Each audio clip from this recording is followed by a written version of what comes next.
Dengue රෝගය මේ වන විට ශ්‍රී ලංකාව තුළ ශීඝ්‍රයෙන් පැතිරී යනවා. අද වන විට එය වසංගත තත්ත්වයක් දක්වා වර්ධනය වෙලා තියෙනවා. ඩෙංගු රෝගය සම්බන්ධයෙන් මහජනතාව වන ඔබ දැනගත යුතු කරුණු කාරණා වගේම ඩෙංගු රෝගියෙකු විදිහට කළ යුතු දේවල් මොනවද කියලා කතා කිරීම සඳහා අද අපි සමග එකතු වෙනවා විශේෂඥ වෛද්‍ය ප්‍රියංකර ජයවර්ධන මහතා. වෛද්‍යතුමනි, ඩෙංගු කියන රෝගය අද වන විට කොමන තත්ත්වයකද පවතී?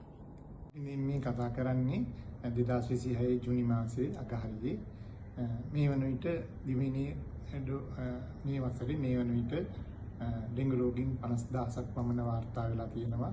රෝගීන් 30කට ආසන්න ප්‍රමාණයක් අවසනාවන්ත වෙච්ච ජීවිතක්ෂයට වෙලා තියෙනවා. සෞඛ්‍ය බලධාරීන් විශ්වාස කරනවා මේ තත්ත්වය ඉදිරි සති කිහිපය ඇතුළත තවදුරටත් වැඩි වීමේ හැකියාවක් තියෙනවා කියලා.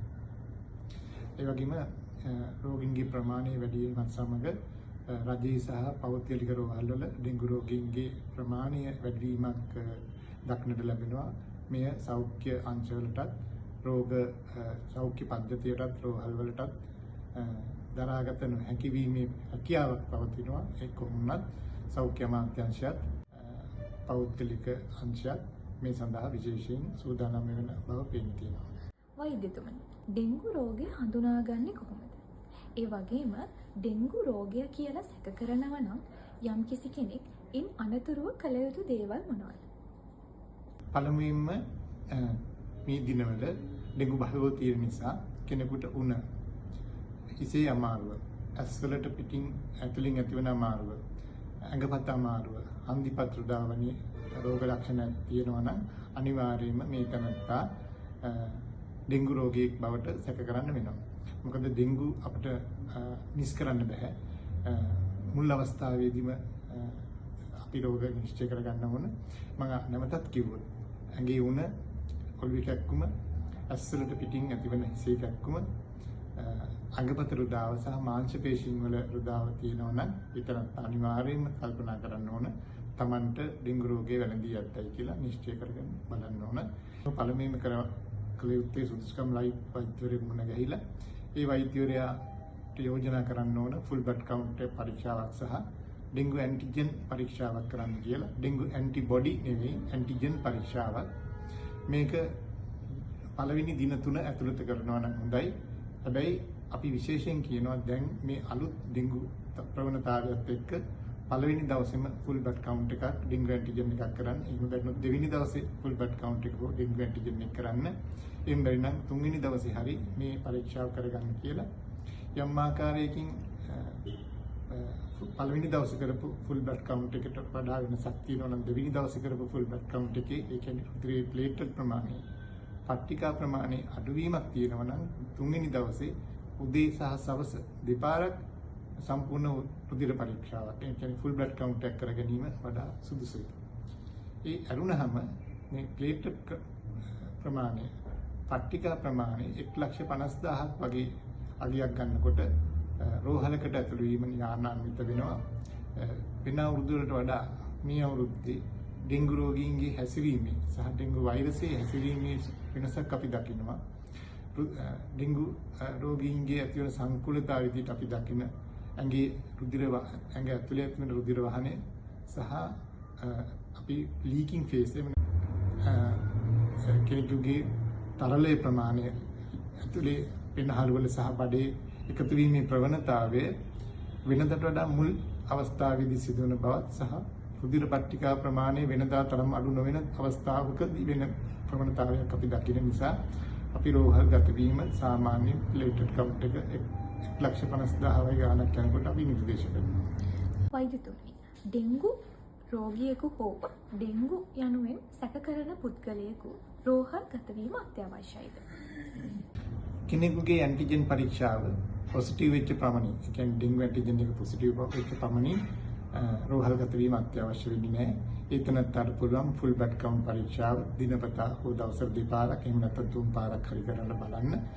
ප්ලේට්ලට් ප්‍රමාණය, පට්ටිකා ප්‍රමාණය 1,50,000ට වඩා වැඩි නම් විශේෂයෙන් 2,00,000ක් 1,80,000ක් වගේ තියෙන අවස්ථාවකදී රෝහල්ගත වීම අත්‍යවශ්‍ය වන්නේ නැහැ. ඒ අවස්ථාවේදී කළ යුතු පළමුවන කාරණේ තමයි ඇඳ විවේකය. ඒ කියන්නේ අපි කියනවා ඩෙංගු කියලා සැක කරන අවස්ථාවේදී අන්ද විවේක ඉතාම අත්‍යවශ්‍යයි. ළමයි පාසල් වලට යවන්න එපා. ළමයි ටියුෂන් පන්ති වලට යන්න එපා. කාර්යාලයට යන්න එපා. ඇවිදින්න යන්න එපා. අන්ද විවේකී ලබා ගන්න කියලා විශේෂ නිර්දේශ කරනවා. ඒ අරුණාම උණ පාලනය සඳහා ගත යුත්තේ පැරසිටමෝල් ඖෂධය පමණයි. එයත් ඒ රෝගියාගේ බර අනුව නියමිත මාත්‍රාව අනුවයි ගන්න ඕන. ඊට වඩා ප්‍රමාණයක් ගන්න බෑ. ඒ නියමිත මාත්‍රාව අනුව පැරසිටමෝල් ඖෂධය පැය 6න් 6ට ගන්න පුළුවන්. ඒ අරුණාම අපි විශේෂයෙන් අවවාද කරනවා NSAIDs කියන්නේ Brufen, Diclofenac, Constant, Mefenamic acid වගේ ඖෂධ පාවිච්චි කරන්න එපා කියලා. මොකද ඒ ඖෂධ නිසා ඩෙන්ගු අන්තරායදායක තත්ත්වයකටපත් වෙන්න පුළුවන්. ඒ වුණාම ඩෙන්ගු සඳහා ස්ටීරොයිඩ් වැනි ඖෂධ කියන්නේ dexamethasone, prednisolone වැනි ඖෂධ භාවිත කරන්න එපා කියලා අපි කියනවා. දියර වර්ග ප්‍රමාණ ගැනීම ඉතාම වැදගත් වෙනවා. විශේෂයෙන් කිලෝ 50ක් පමණ බර වැඩිහිටි පුද්ගලයෙකුට නම් පැයකට කිලෝ අඩු ගානේ මිලිලීටර් 100ක් 125ක් වැනි ප්‍රමාණයක් ගන්න පුළුවන්.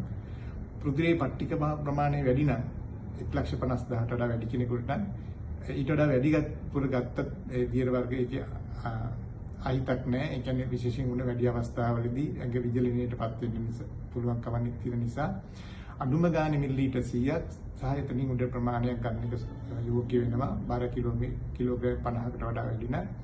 දියර වර්ග කිව්වහම වතුර විතරක් නෙමෙයි වතුර, කැඳ, ජීවනී සහ පළතුරු විෂ වැනි දියර ගන්න කියලා අපි නිර්දේශ කරනවා. වෛද්‍යතුමනි, ඩෙන්ගු රෝගය මාරාන්තිකයිද? ඩෙන්ගු රෝගේ මාරාන්තිකද කියලා අහුවොත් ඒකට උත්තරේ තමයි ඔව් සහ නැහැ කියන එක.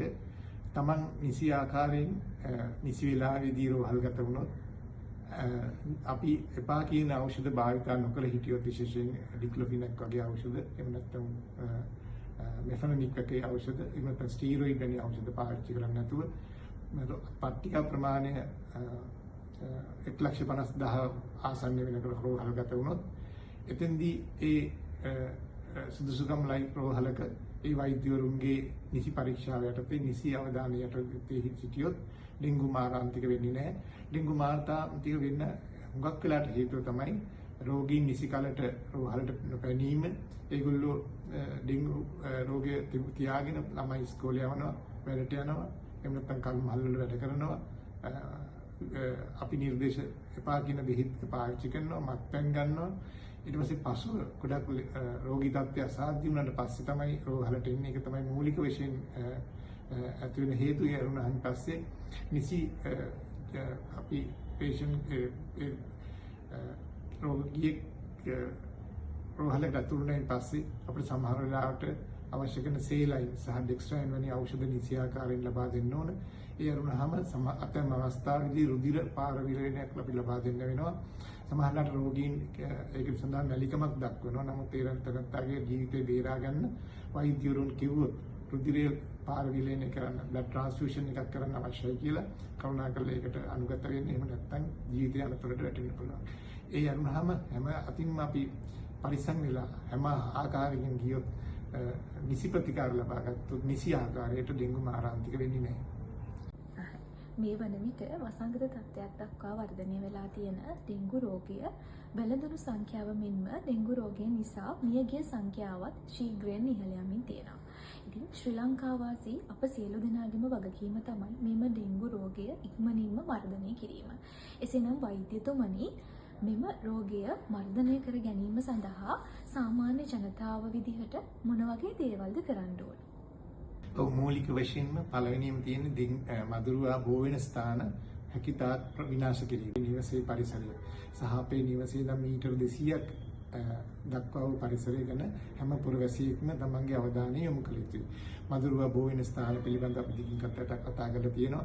ඒ ඉතා කුඩා යෝගට් කෝප් එක වුණා. එහෙම නැත්නම් තේ හැඳි කීපයක් වෙන වතුර භාජනයක වුණත් පිරිසිදු වතුර භාජනයක මේ මදුරුවා බෝ වෙන්න පුළුවන්. ඒ නිසා මේ මදුරුවා බෝ වියගේ හැම ස්ථානයක්ම විනාශ කළා දාලා නිවස සහ නිවසට ආසන්න අඩු ගානේ මීටර් 200ක් පරිසරය තමන් ආරක්ෂා කරගත්තොත් හැම පුරවැසියෙක්ම මදුරු ගහණය අපිට අඩු කරගන්න පුළුවන්. මදුරු බෝ වෙන එක අඩු කරගන්න පුළුවන්. දෙවනුව මදුරුවා විනාශ කිරීම සඳහා යම් යම් ක්‍රියාමාර්ග රජයෙන් ගන්නවා. ඔය ෆොගින් එහෙම නැත්නම් දුම් ගහන එක වගේ ඒවට උදව් කරලා උපකාර කරලා ඒ අනුව මදුරුගයන්ගේ ඝන ප්‍රමාණය මදුරුන්ගේ ඝනත්වය අඩු කරගන්න පරිවැසිය පුරවැසියෙක්ම රජයට සහ පාලන අධිකාරියට සහයෝගය ලබා දෙන්න යුතුයි. තුන් රාත්‍රී නිදා ගන්නකොට මදුරු දැලක් පාවිච්චි කිරීම. අපි ඇඳුම් අඳිනකොට අද්දික ෂර්ට් එකක් එහෙම නැත්නම් කොට ගවුමක් වගේ අඳින්න නැතුව දිග කලිසමක් වගේ ඇඳලා මදුරු වලට දෂ්ට කිරීමේ හැකියාව අඩු කරගන්න එක තමයි ඊළඟ කාරණේ වෙන්නේ. හතර වෙනුව තමන්ට උණ ගත්තාම අපි හිත කියපු රෝග ලක්ෂණ තිබේ නම් ඉක්මනින්ම වෛද්‍ය සුදුසුකම් ලත් වෛද්‍යවරයෙක් හම් වෙලා ක්‍රමවත් රුධිර පරීක්ෂාවක් කරගෙන ඒ නියමිත අවස්ථාවේදී රෝහල්ගත වීම තමයි අපි රෝහල් වෛද්‍යවරු විදියට මහ ජනතාවගෙන් ඉල්ලා සිටින්නේ. මේ සඳහා නියත බයක් ඇති කරගන්න එපා. මුළු රටේම ඩෙන්ගු සඳහා ප්‍රතිකාර කරන්නේ එකම ක්‍රමවේදයකට. ඒ ක්‍රමවේදය රජයේ සියලුම රෝහල්වල සහ පෞද්ගලික අංශයේ සතුව තියෙනවා සහ ලංකාවේ හැම වෛද්‍යවරයෙක්ම ඒ ඩෙන්ගු ගයිඩ්ලයින් එක ඩෙන්ගු සඳහා ප්‍රතිකාර කළ යුත්තේ කොයි ආකාරයකටද කියන සම්බන්ධයෙන් දැනුවත් වෙනවා. බොහොම ස්තුතියි වෛද්‍යතුමනි.